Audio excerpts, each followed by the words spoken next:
This is a brief introduction to open spaces.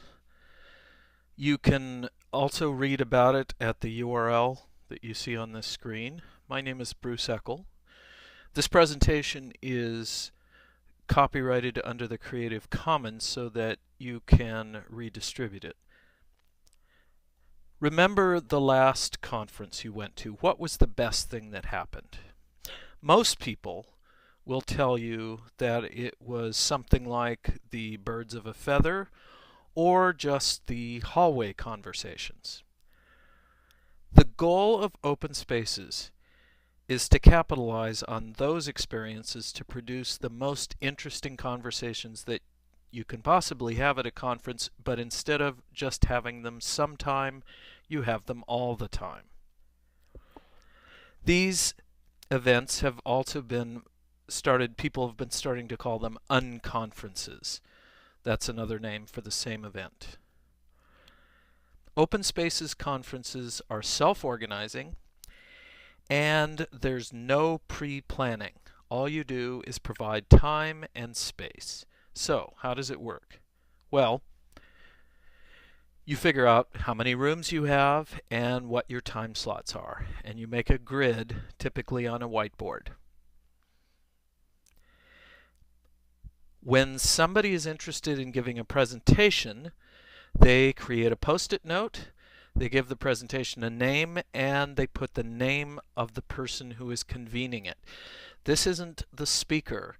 This is just the person who came up with the idea for the presentation. So just because you want to talk about it doesn't mean you have to know anything about that material.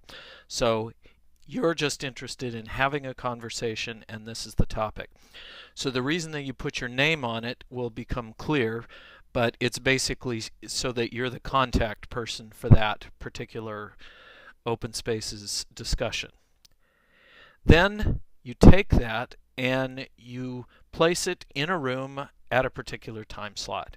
And that's all there is to it. People look at the board during that time slot and they decide which of the presentations or discussions that they want to go to. Now, one of the things that happens is sometimes you'll have two topics that are very similar and you don't always see it right away. It's maybe not as obvious as this one here. So the idea in that case is when you see such a thing that happens, you typically want to try and combine them. Sometimes you will have presentations, discussions that are maybe trying to cover too much, and in that case you might want to split them apart. But very often you don't have enough slots, so joining together is one of the ways that you handle that. Another thing that will happen is that there may be two discussions that are going on at the same time, and you may want to see both of them. And this is one of the reasons that having the names on the post-it notes is important. So you go to one or the other people and you say, I'm interested in going to both of these. Would it be possible to move yours to another time slot? And that way you get to go to everything that you want to go to. Well, of course, that typically doesn't happen. You won't be able to go to everything that you want to go to, but you can at least get a better shot of it. Now, this is something that I saw at a conference where just keep in mind that open spaces and an unconference are not pre-planned. And a big clue here that they didn't get it is that they had time to print out this kind of fancy whiteboard schedule. So if you have time to print it out ahead of time, it's not open spaces or unconference. The term unconference has gotten popular, and so sometimes you'll see other conferences using that term because they're trying to sort of capitalize on it, but it's very common that they just don't get it right. So remember that it's spontaneous. You have to start with a blank board for it to be an open spaces conference. One of the things that happens sometimes is people are unsure whether they can contribute anything of value. Well, Don't worry about it. Typically, everybody has something valuable to contribute. You don't have to talk if you don't want to, but generally, people will find something that they have something to say. So don't worry about that. Another question that comes up is sometimes people feel like they need to come with some kind of presentation. This is actually discouraged. Occasionally, somebody may know something that other people don't, and in those cases, it's acceptable for somebody to talk a little bit about the subject that they know about. But just remember that the goal is to have a discussion.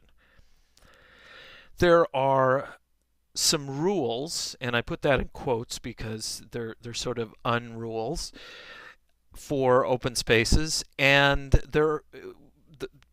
these are the four basic rules. They're effectively just telling you don't worry about it. Everything will happen okay. Just basically let it happen and don't try and control it. In this URL that I have written here, I've also got something called a note to lectures, because some of us are used to speaking for long periods of time, and it's sometimes a little bit hard to break us of that habit.